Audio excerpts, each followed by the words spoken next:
are up and running. Well, in studio, I have lawyers Paul Aol, Ambrose Wedder, and the political analysts Dunstan Rizigi and Moses Chirono. As we look at the state of the election petition, gentlemen, welcome to the show. Now, as it stands, yesterday, NASA did serve copies of that petition to the respondents, that is IBC, Wafula Chebukati, separately, as well as President Uhuru Kenyatta, leaving a 4-day window for the respondents to make their submissions. But with the timelines, IBC is also tomorrow expected to present to the Supreme Court all the documents they used to declare the results of this election. Let me begin with you, Chirono, in terms of the timelines that we already have and how you assess the state of this election petition as we stand. Honestly, Michelle, the timelines seem very tight. Looking at, I think from the last petition, there was an issue raised as regards whether 14-day timeline is a reasonable time within which to do an election petition. But I think we have to live within the law as it currently stands. And NASA had a very huge challenge in terms of trying to do their petition on time, which they did. I must believe that from their part, they had a huge challenge in terms of, because also they had to rely on IBC to provide them the documentation to do the petition. So they managed to do submit their petition very late. I don't know whether that was by design or whether it was necessitated by the logistical problems. So I do expect IBC to be able to make their submissions on time, as well as the Jubilee part of the coalition and the petition to begin in earnest. Right. And whether as they continue making the submissions and the responses to this petition, preparing for their day in court, what other facets of this election petition will come into play? I think once we finish with the filings, so each party filing, and then there'll be a stage when there'll be interlocutory applications. Right. Somebody wants to be a friend of the court, somebody wants to do this. Once that part is finished, then we'll have what is called a pre-trial conference, when the issues to be determined will be set. And let me state on the outset, the case itself is big, very big. It's international, but it does not raise serious jurisprudential issues. Right. It's just a case where the court will be examining two things: the process, the formula. And that process they examine, they'll be saying, they'll be looking at whether the process disenfranchised a given section of the Kenyan society such that it would affect the outcome. Right. Or secondly, whether that process, there were anomalies that eventually affected the process. Then thirdly, they look at if there are anomalies, and every election has anomalies, everyone, they look at it and say, could these anomalies, if corrected, would have changed the outcome? Right. If the answer is no, then they would say sorry. But if the answer is yes, then it would change the outcome. Therefore, NASA should, I hope, will be trying to demonstrate that President Uhuru did not get 1.4 million. Okay? Or even if he got the 1.4 million, the process denied them their own 1 million. Let's say Kisumu County was disenfranchised and Migori, their stronghold, such that if it was fair and they had a chance, then they would not have had such a difference. That is, it's simple mathematics. Right. But because it is big, all of us think Earth is moving and it is coming. And we'll be reviewing some of the issues that NASA has in their petition. But Paul, do you agree with Wedder that it is a very big case, but does not hold much, weight in jurisprudentially in terms of the evidence that has been provided by NASA? I agree with Wedder to the extent that the case is big, because NASA have actually raised 11 issues in regard to this election.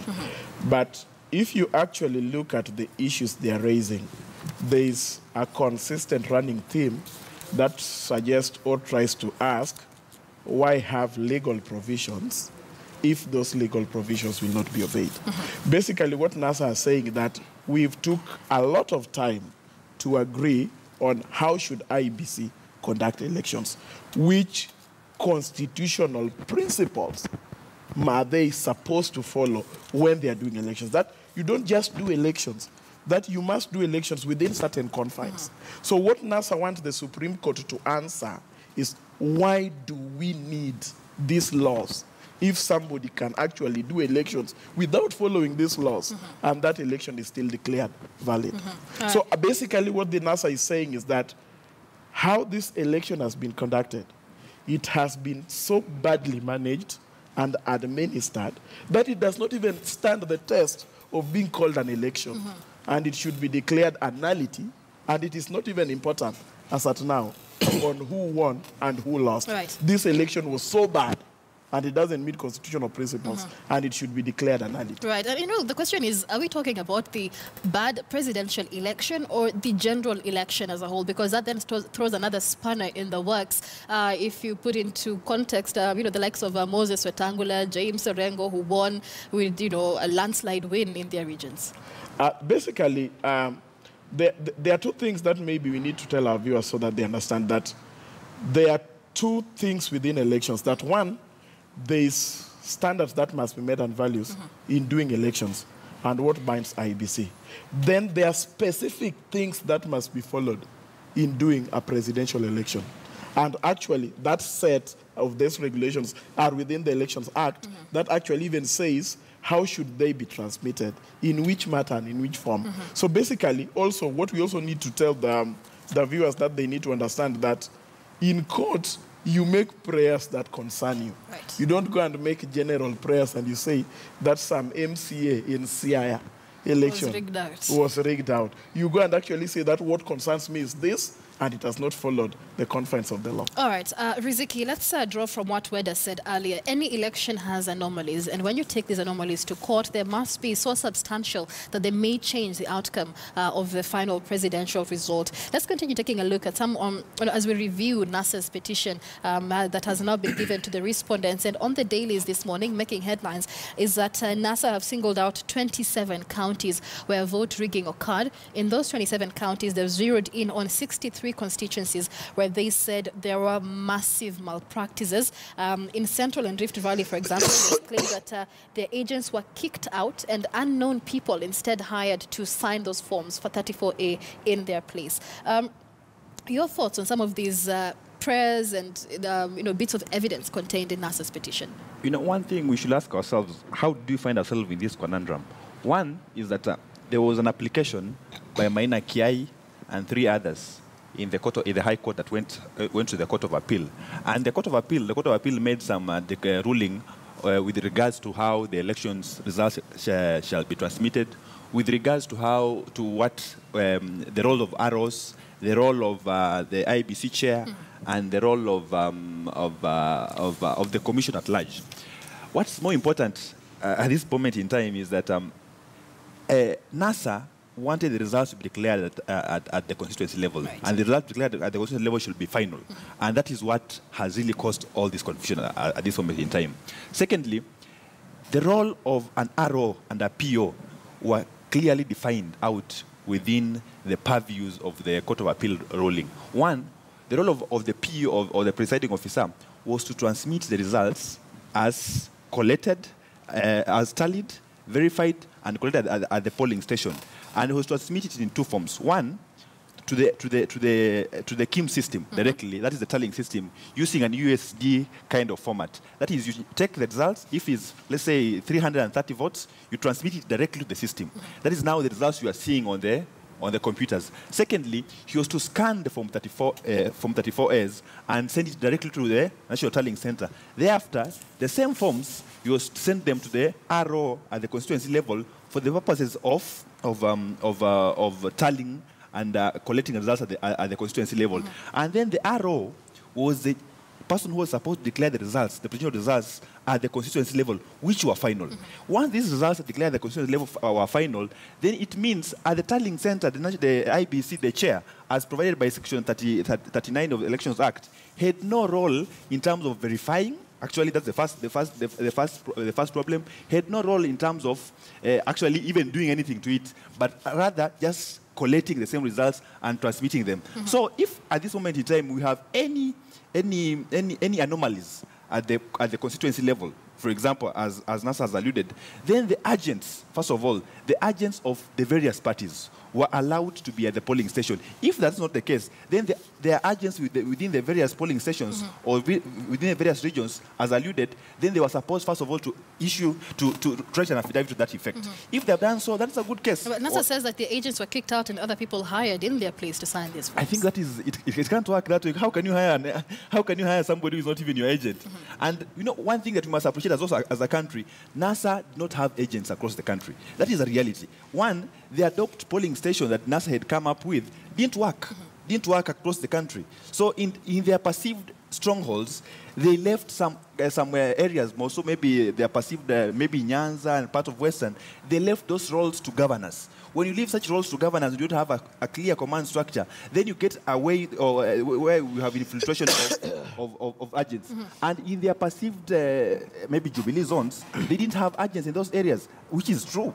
So we should not, actually, when you look at the petition in terms of its framing, in terms of its structure, and in terms of its consistency, I think you'll see a golden thread of lies, first of all. Because if, for example, if they had agents, where was the telling center? And if these agents were there, where were they taking the Form 34As at the polling station? So if we are sincere people as a Kenya, as a nation, then you will realize that does the petition have a golden thread in terms of line of thought? If that is the case, I don't think we are giving the nation a true picture of what really happened during the election exercise. All right, we'll discuss more of the evidence in NASA's petition, but I want to discuss what this presidential petition means for the IEBC, because the Supreme Court is on the spotlight over this, but the IEBC is also on the spotlight. Now, as we speak, 3 people, among them 2 IEBC officers, were arrested over the weekend for trying to change results of the polls at a tallying center in Embakasi Girls High School. From that incident, 16 presidential ballot papers, or ballot boxes rather, were destroyed, and the papers inside allegedly had their material altered. Now, these 3 gentlemen said that they had been sent by IEBC to get material which was to aid in this presidential petition. They told, that's what they said to the officer manning this particular station. When asked to provide a court order, they said they're IEBC officials and do not need to provide such documentation. Whether legally, can these presidential ballot boxes be accessed without a court order? Yes and no. I think if you got what Chiloba said, Chiloba said that the returning officer had sealed the Form 34As and 34Bs in the ballot boxes. Which is procedure. Then he fell ill, and he was in hospital. He's still in hospital to date. Now, with the timelines, these documents are required. So without, I think, following the due process, I think some of these people thought that we just go and open them. And they opened them. But because this is these are IEBC officials. Yes. They're not just people who walked in. Yes, they went there. So where the form said, no, we sealed them in there. So then go and bring them. But the other aspect is supposed to have been opened in the presence of all the teams. So that you say, these are only what we have removed, and this is what is there. But because this is a political case, every side is trying to communicate to the people of Kenya. It's not about IEBC and the law. It's about who will persuade the body politic of the entire country, who will capture the minds and the hearts of the people. NASA will want to show this thing was stolen. And they would then bring in loads and loads of papers, whether they have read them or not. And then when you see on TV, you're like, wow, these papers, this is evidence. But you know that 29,000 pages, if you are reading a page 5 minutes, as a lawyer, you can't scrutinize. You need almost 6 months to scrutinize each of them. But they purport to have scrutinized them in less than 3 days, because originally they didn't want to file a suit. Then along the way, Africa got itself in a roadblock or somewhere near police and the KNSCR. So they said, now we are filing. So to scrutinize 30,000 pages in 2 days No. They just said, put it for image purposes, we tell the country. So when things like this come, they will tell you, yes, you can see that they are opening to alter. You can see that our agents were kicked out and other people hired. Logically, when you kick out agents, you would not hire new ones because they need letters. And then they will be there to say, I was hired by so-and-so, President Uhuru Kenyatta or William Samoei Ruto hired me to appear like I was for NASA. So Kenyans should notice that this case is about who will capture the heart of Kenya. To do that, you do a lot of theatrics, a lot of drama, melodrama, big documents, a lot of allegations, and then eventually threats like, the Supreme Court, this is your time to redeem yourself. In other words, you don't give it to me, you have not redeemed yourself. Notwithstanding that the judges in the Supreme Court, 3 of them are new. Right. They were not in the original petition. Yes. Michelle, maybe just to add on Ambrose, the issue about the petition itself by itself is a very small document. It's actually 24 pages, the real petition before the Supreme Court. If those who have had the advantage of going through the petition, it raises just 2 arms, as in 2 limbs of argument. One is the aspect of electoral malpractice, more so on the part of the city government. That is the part of intimidation and the usage of state resources. Right. The second arm is transmission of results. Actually, that's the major issue. So it does not require legal gymnastics to understand that the voluminous nature of the petition is basically an attempt to play with the psyche of the mind of a normal average voter who does not understand the legalese and the constitutionalities of the issues. But the case by itself is a simple case, to say the least. It's a simple case that requires only the 7 judges who are sitting. They can make a ruling within an hour. All right, and we'll be waiting for that. But remember when Raila Odinga and his team very dramatically presented that petition to the Supreme Court at about midnight Friday, he did speak to the media saying that this petition would be historic, not for him as an individual, but for the country. And through the entire, since the results were announced, Raila Odinga says this is not about his personal ambition. It's about the legitimacy of our electoral system in the country. In terms, just basing it on that, Chirono, and the issue that Aweda has very quickly swept under the carpet, 2 IEBC officials will today be charged in court for the charges here are attempting to destroy ballot papers. Does that cement more of NASA's claims as to the legitimacy of our electoral system? For me, Michelle, I think you have to differentiate between there are 2 kinds of things which are playing out here. There is pandering to the public opinion, and what will actually be provided as evidence in a court of law. So looking at what NASA has done so far, there's been a lot of theatrics surrounding the entire process. So it seems more like they are pandering to the public more than they're actually trying to make a case in a court of law. So for me, I don't want to argue about the merits and the demerits of the case. We'll see what is presented in court and make an opinion based on that. But going back, I think the entire just looking at what has transpired since 2013, it is clear that by NASA going to court somehow has improved the electoral management system. So the legal environment around which the elections are conducted I believe has greatly improved. So I want to believe that with this petition, the same is going to occur. And for example, I give an example of, I see a discrepancy, for example, between what was announced by Chebukati as the final result and what you see on the electoral platform. I don't know why the discrepancy is. It could be an administrative issue. But I want to believe, or I want to believe that the court can somehow, guide future elections so that we minimize such kind of things. And of course, we saw IBC CEO Ezra Chiloba there earlier speaking to Sophia Waduna, saying that if this petition is successful, there are mechanisms in place to aid the country on the next step. Something we'll be discussing in just a moment right here on Kivumbi 2017. But for now, let's take a short commercial break. Do stay with us. The conversation continues in a minute.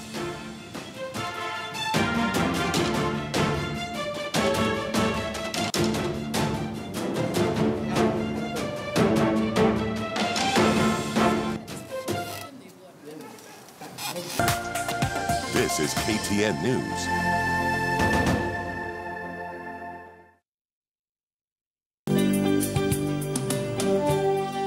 Sisi kama Pwani Kenya ni kama yule msichana ambaye ni mrembo kweli kweli.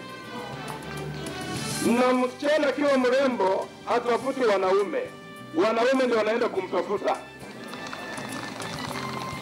Kwa hivyo vile vyama ambavyo vinataka vifanye kazi na Pwani Kenya, vijue ya kwamba sisi ni mrembo, waje watutafute.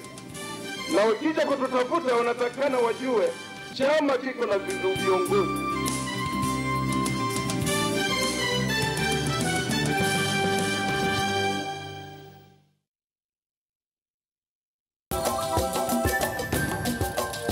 Justice Maraga pamoja na Supreme Court kwa jumla wawe ni watu wako kadri, na nikisema wako kadri wasiseme hii kitu kwa sababu wanasema kwa Raila, lakini waseme kwa sababu wanataka kusaidia umma.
Nderi in Nyeri, and this is KTN News.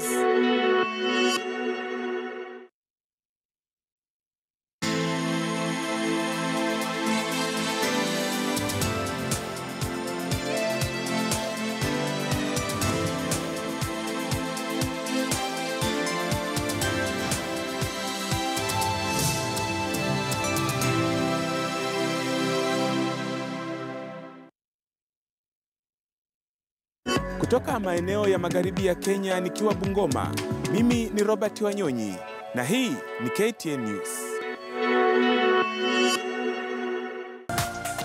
This is KTN News.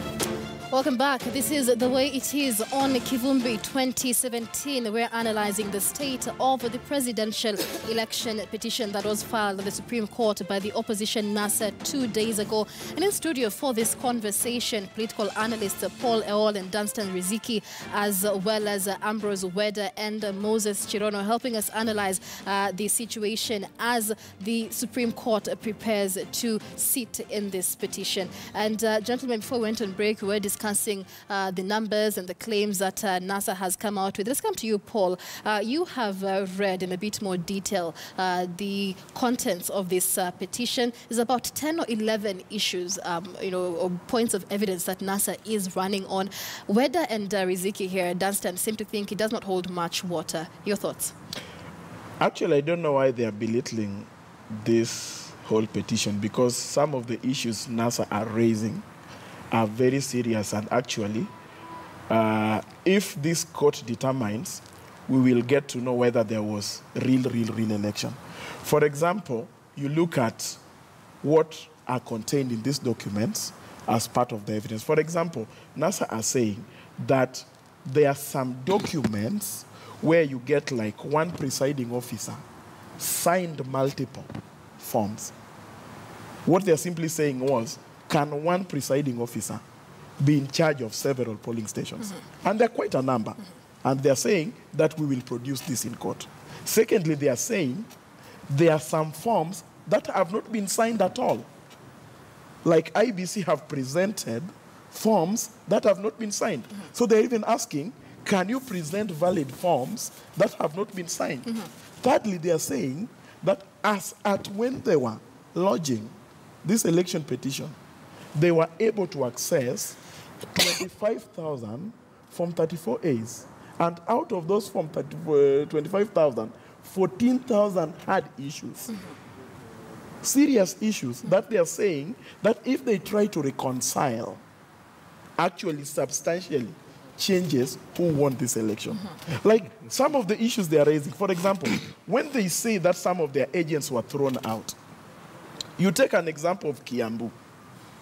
And I've picked Kiambu because of a very simple reason. In Kiambu, President Uhuru has a winning margin of 839,000. Meaning he's already leading Raila by 839,000. So you ask yourself that somebody is saying, my agents have been thrown out. And the person who has won is already winning with 839,000. You go to a place like Nakuru, where the winning margin is also almost 500,000. You go to Murang'a, almost 400,000. Meaning you even take 3 counties that ODM is saying, our agents were thrown out. Or they brought some funny people claiming to be our agents to sign these forms. The winning margin is almost close to 2 million. So what these people are saying, that these things we are trying to tell you are very serious, and they determine whether we actually had an election or we didn't actually have an election. Right. Whether. You know, an election contest is very hot, and sometimes people punch each other.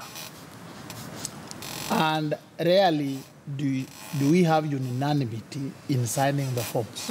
I've been a candidate myself, and sometimes you see where you are losing badly. Then you bring commotions and you storm out. So the law also envisages that at the end of the day, the returning officer will just fill in the documents and say, this is what I have, these are the counting. If we were to say that it has to be signed by all agents, it would be used as for gridlock. We say we are not signing. So looking at it that these were not signed, these were done, if agents were thrown out, we had hundreds of thousands of observers. An observer is somebody who looks, sees, and does nothing. Thousands of them swarming all over from all sorts. They would have seen such simple things like people being thrown out. Now they gave the electoral process a thumbs up. But we do not fault NASA for looking for very hilarious grounds that attract the people's minds. When you say, in Kiambu we were thrown out. Anyway, in Kiambu, Uhuru was expected to win by a large margin. Well, gentlemen, just like in Kisumu, Raila was expected to win by a large margin. So these grounds themselves, it's like dressing. It's like the bullfighter dance. But they may not go into where you say, this one has, we therefore lost 1 million votes in the process. Therefore, if we got their 1 million votes, then President Uhuru would have not have been declared outright. It is not that there were no, there would be anomalies in Kisumu, but are they in substantial Kiambu, enough? but Well, it has to be at the end of the substantial day, enough. this case is already before the Supreme Court. According to the timelines, IBC will tomorrow be presenting these papers to the Supreme Court that they used to declare the winner. But NASA also has a different a request here. They want IBC to also provide all the 40,000 plus gadgets that were used by IBC in this election. Let me come to you, Dunstan. Do you believe this is the point where the country starts getting a lot more answers on these gaps? Because Jubilee has their story, NASA has their story. To some extent, they make sense. To some extent, a lot of gaps are being, are coming out. Is this the tell-all? First of all, on the issue of the Supreme Court, I think by the fact that NASA went to the Supreme Court, and the Supreme Court will make a decision based on the evidence and the evidence before it. It provides the growth of jurisprudence at the Supreme Court level, and that's very important for this country because we have not been able to. The Supreme Court has not been able to develop jurisprudence in that effect. Secondly, IBC is a commission mandated to conduct elections in this country, and as a commission, it is required to maybe keep the evidence, keep the ballot boxes, keep the election materials. That is Form 34A, Form 34B, Form 36.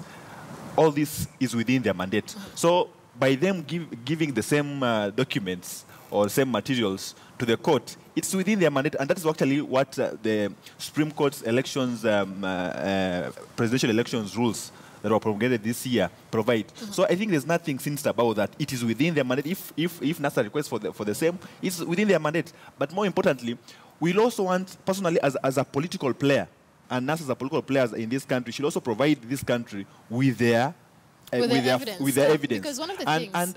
And when you are saying that there are no anomalies between this form and this form, one thing, tell us, this is my Form 34A as provided by my agent at the particular polling station, and this is what the government, the IBC, has provided. So when you have a comparative study of the two forms, then you'll be able to make a decision or make a judgment. But NASA is using basically the forms that have been provided by the government, and I wonder, when you say Form 34A is defective, which are these parameters of a defective form? One, is it signed by the presiding officer, or has the presiding officer filled in the specific forms? Secondly, there is nowhere in law, both as per the Maina Kiai's Court of Appeal decision. Actually, most of these, the supposed rules in this election were as a result of the Court of Appeal decision. Most of these rules were not within the Elections Act as it is at the moment, but were rules that got notoriety from the Court of Appeal decision. And one of these, the issue is, where does it provide that the agent has to sign the Form 34As? It's not in law. It's just something, is a norm that we think is the right norm per se. But if the agents refuse to sign, you should not be held hostage by maybe two agents or one agent who has refused to sign their forms. So I think as a country, when you try to convolute all these issues and forget now the real issues is that, do we have the forms? And let the Court of Appeal, the Supreme Court, actually make jurisprudence on what constitutes a defective Form 34A and what constitutes a defective Form 34B. Because the Court of Appeal made a decision, and the decision on whether or not to vary any form from 34B and above is what got us into this confusion. So I think as a country, maybe the Supreme Court should also now provide jurisprudence on actually what constitutes a defective form, because if you look at NASA's petition, it is grounded around Form 34As, whether it is defective, what constitutes a defective form, right. Michelle. And so that's a question. I mean, is this an effort in futility? Because among the things that the opposition, led by Raila Odinga, says that there was too many anomalies in this election that it was almost impossible to tell who won the election. But they again claim that they won the election. Let me come to you, Chirono. In terms of, IBC giving the finality on these forms, 34A, 34B, the credibility of these forms has already been put into doubt. Case in point, the three officers who will be charged in court today for allegedly destroying and changing the contents of 16 presidential ballot boxes at Embakasi Girls. So, begging the question, even these Forms 34As and 34Bs provided by IEBC, opposition has already said they are not the original ones. are we in a process in futility? Michelle, I think, first of all, in any process, there will be mistakes. And I don't doubt that during the election process, when the election officers were filling out these forms, I'm sure there must have been mistakes here and there. But the key issue is, was the law followed? So I'm more interested to understand whether the law was followed during the election process. And this will be made clear during the petition process. As to how the mistakes affected the final outcome, I think we will get to see. But from what the observer said, from what other from what other candidates said about how the election went, from what even the voters themselves felt about the experience of the entire voting process, I think the election was by and large a credible process. All right, well, this conversation continues right here on Kivumbi 2017, but at this point we'd like to release those watching us on our KTN Home channel. Many thanks for being with us thus far. Life and Style is coming up next, but for those who do want to keep up with this conversation, do cross over to KTN News. The conversation continues right now.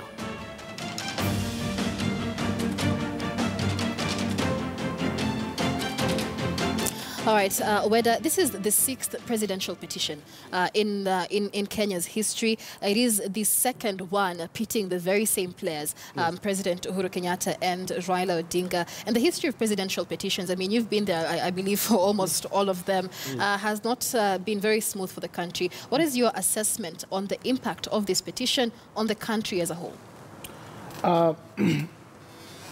The most hilarious one was Matiba versus Moi. Those days, the law required that you serve personally within a given number of days. You don't serve, your petition is defective. Now, remember, Moi was in State House with GSU, and you're supposed to serve him. Matiba was paralyzed, so he couldn't sign. The wife signed, the wife had a power button. Eventually, that petition was struck off for lack of non-service, lack of personal signature, and so on. We have grown to where you can call the president or send him a text message. Or tell him to read the newspaper. Or some WhatsApp. You WhatsApp him and say, Your Excellency Uhuru Kenyatta, there's a petition here. Please take it. You don't take it now, it's your funeral. You have seen now lawyers running to pick the petitions. We have made a milestone. The last election petition opened up the avenues. An orderly way of conducting it, an orderly way of doing things. Now it continues to improve. However, as it goes on, the tension in the country continues. We have a right to go to court, but we also must mature to where you call your colleague and concede. This culture of not conceding. And the culture spreads from the MCA all the way to the presidential candidate. I remember I've done some elections which I've lost. Did you concede? No. You say this one. No.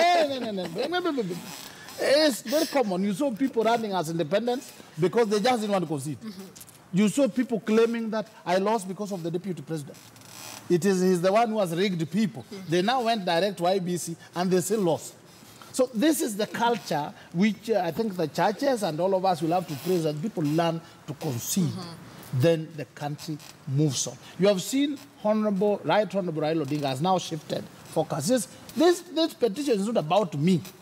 It is about the future. It's about this. Yes, it is good for us, but at what cost? Okay? Do we have to be in election mood throughout and then the country remains divided? And then for 5 years, one team will be telling us, you told our election.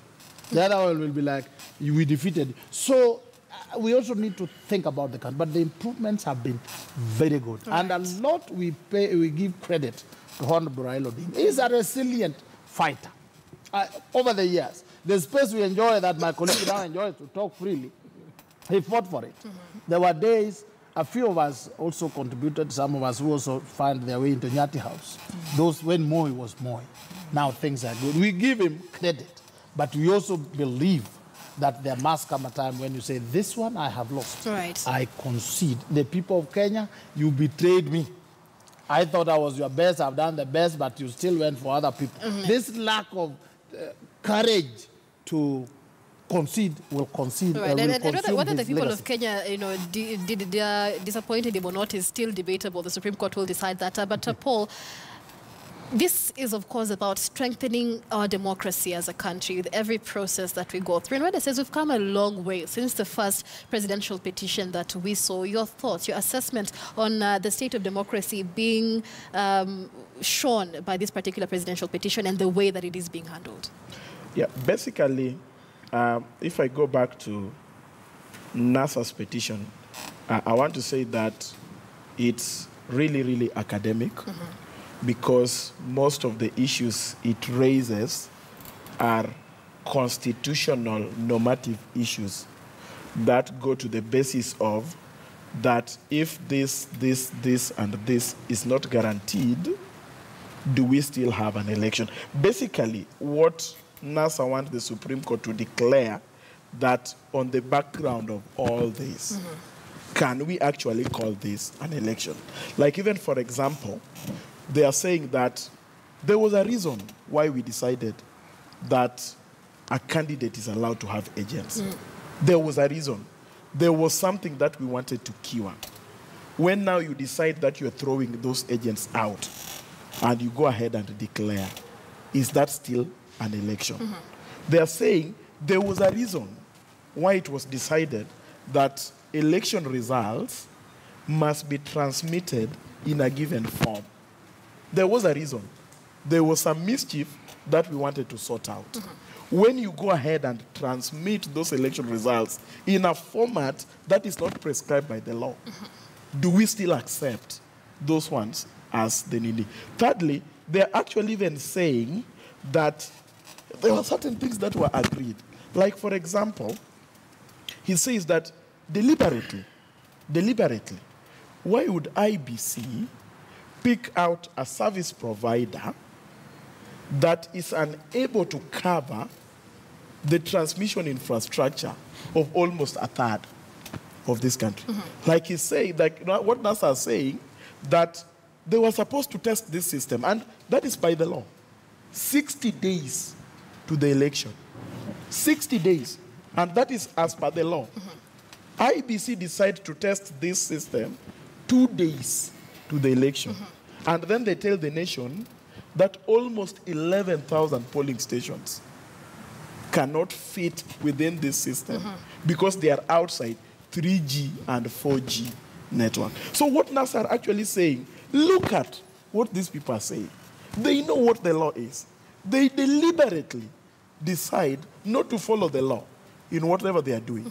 Should we agree and say that we accept it in whichever form it is brought to us?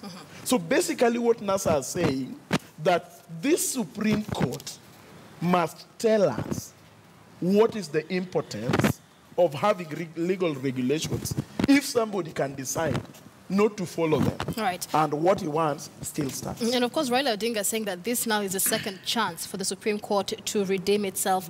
Riziki, this is the second presidential petition under the new constitutional dispensation. The 2013 presidential petition saw the Supreme Court get a lot of flack and criticism for being, shallow, having no depth, for being too lenient, so to speak. But the 7 judges of the Supreme Court in this petition will still use the same 2010 constitution even in their verdict, a constitution that has gotten criticism from either having too many contradicting laws or too many loopholes therein. How do you think this is likely to play out? You know, one thing that we must also thank Raila as a person, or NASA team as a coalition, they've been able to move the court on various issues. And some of those issues have really led to the growth of our election and bolstering on the confidence within the election system. But more importantly, one of the issues that made probably the Supreme Court not to make to lead to the growth of jurisprudence in 2013 was the issues of timelines. That is one, and the issues of technicalities. Because in the Supreme Court 2013, the bulk of the evidence that the then court coalition brought to before court was thrown out on the basis of timelines. This time round, I think probably NASA was more prepared in terms of timelines, but I think they're also not so sure that to go to court or not. But that, notwithstanding, also affected them in terms of preparation. But more importantly, again, they also got some of these whatever they are using before court from IBC system, unlike in the past. That is actually a strength and also a kind of growth within the election system. Secondly, if you look at Supreme Court elections, presidential elections rules promulgated in 2017, actually provide a strong foundation that some of these issues that we were grappling, the IBC was grappling with in the past, more so the issue of technicalities, are now not a factor. And Article 159 of the Constitution that really provides that Article 193, that technicalities should not be an issue, more so on such a grave petition. It has now been grounded within the rules. So once the Supreme Court is guided by the rules, then the issues of technicalities will not be an issue. But now the substance of the petition will be the issue. And basically, maybe just to clarify something about the network coverage and all that, the three service providers in this country, about Safaricom, Airtel, and Telcom, were given areas to cover in terms of elections coverage. And you know, one thing that we have to accept as a people, the issue is about the scanned Form 34As or Form 34Bs and the transmission of the same. The scanned Form 34A cannot be transmitted within our 2G network coverage, but can be transmitted within a 3G and a 4G network coverage. Reason being, when you scan a document like the one you're holding, it's the size of the document becomes 2.4 MBs. For instance, actually 2.4 to 2.5 MBs, depending on various other factors. When you take the same document, you cannot transmit the same document using a 2G. So within a 2G network, you are supposed to transmit the results using a USSD kind of format. This is like an SMS. Then this other format is supposed to help you transmit the same results using a scanned kind of copy. And you're just supposed to move from a particular area to maybe an area that's covered by the same. So I don't think this issue of network coverage should not put a lot of interpretation to it on the issues of maybe they're favoring a particular region. And again, if you analyze the areas, I'll give an example.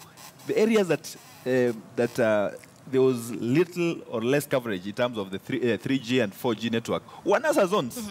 So it should be have been an advantage for that matter. We did interview IBC officials, especially the director of voter education, just before the election, and he said the same thing. In areas where there is no 2G network, all you need to do is drive about 1 or 2 kilometers and get that 4G network. The question was, why then did some of these copies take 4 or 5 days, to reach the tallying center? Why are they driving for that long? But that is a conversation for another day, gentlemen. Let's have our closing comments. Let me come to you, Chirono, even as you assess how far we've come as a democratic state basing on this petition.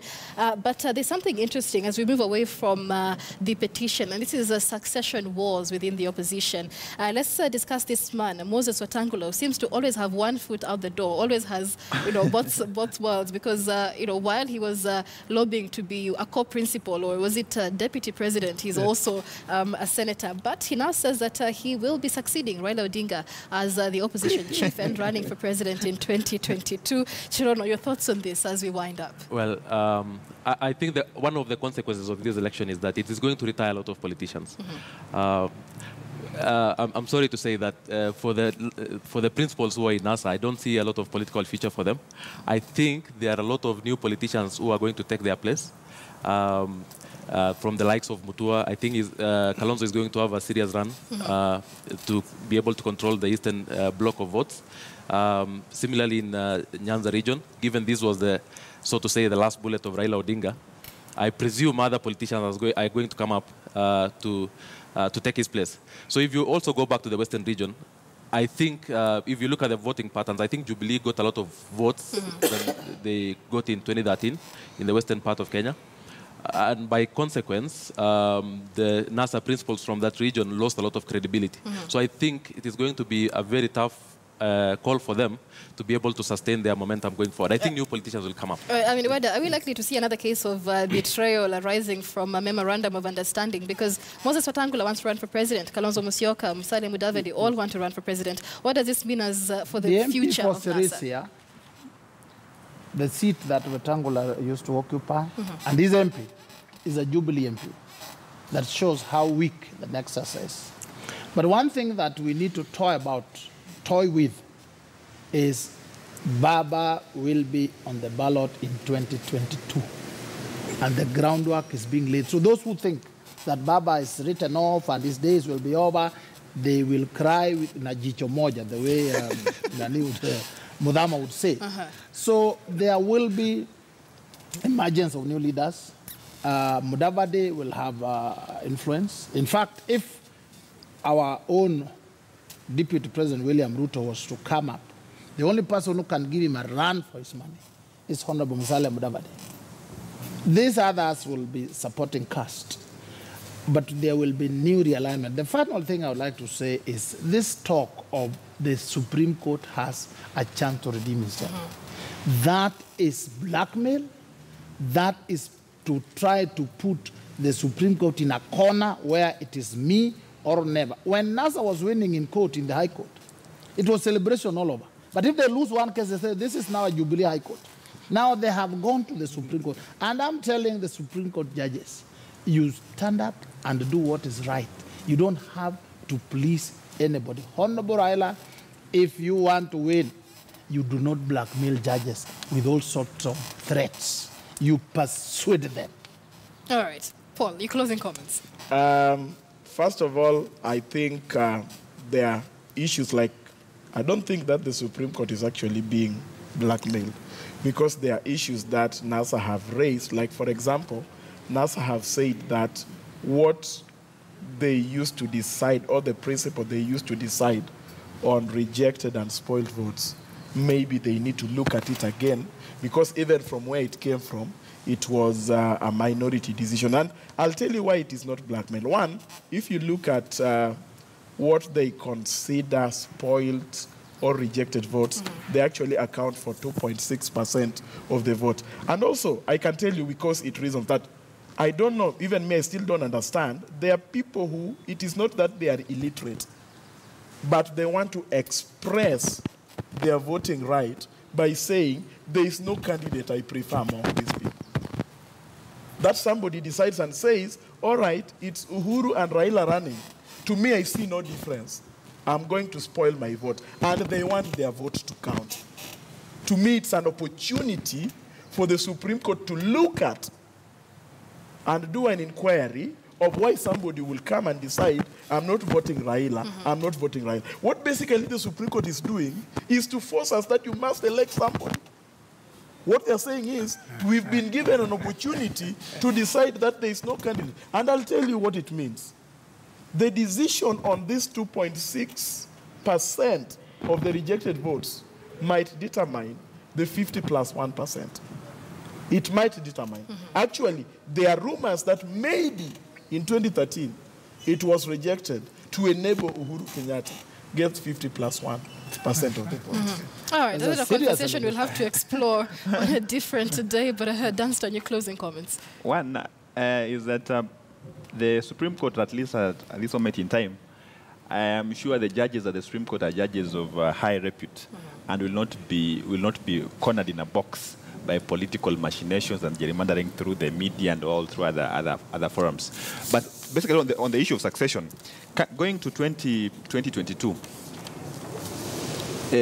Raila will be on the ballot. That's the first thing.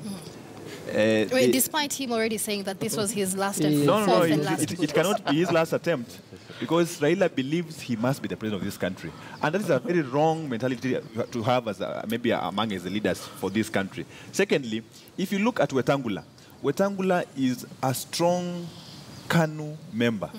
I think he's a KANU life member of KANU, the Chama cha Baba na Mama. And if you look at the calculations that he's making, you can hazard a guess that in 2022, Wetangula will work with William Ruto. I can assure you, because he will tell the people of Bungoma, if you have 4 MPs in my own county, Why can't I work with these other people who are also maybe doing well? That is more that is in terms of politics. In Ukambani, Kalonzo is done. He cannot even redeem himself, because if you look at Mutua with his Maendeleo Chap, he has also Machakos County. On the other part, if you look at Ngilu, with NAC, he's in Kitui.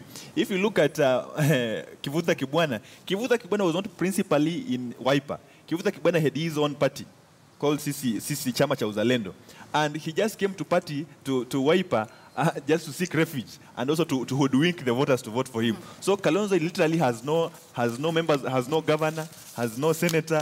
He's standing on a very weak ground. If you look at Mudavadi, actually the future of Western as a bloc is with Mudavadi. Mudavadi got about 13 seats within the region, but now within his own county, he was not able to get the gubernatorial position, which went to ODM. So if ODM has to really to make some sense, then NASA has to make some sense. Probably it should collapse into a single giant party. Then they'll have a future. But the way it is, it will be disgruntled, confused, and it will be extremely rudderless as we go to the election. And that will give William Ruto a second term. All right, and of course we'll be keeping an eye on that succession battle after the Supreme Court makes its decision on which way forward for the country. Gentlemen, many thanks for joining us on the way it is right here on Kivumbi 2017. Political analyst Dunstan Riziki, lawyers Paul Aol and Ambrose Wedder, as well as political commentator Moses Chirono joining us here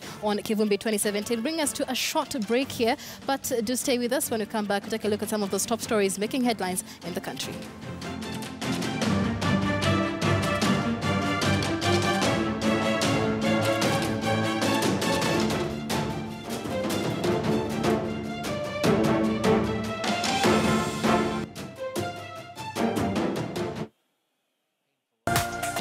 This is KTN News. Today we have all the top stories for you. We're covering them in the way only we can right here on KTN News.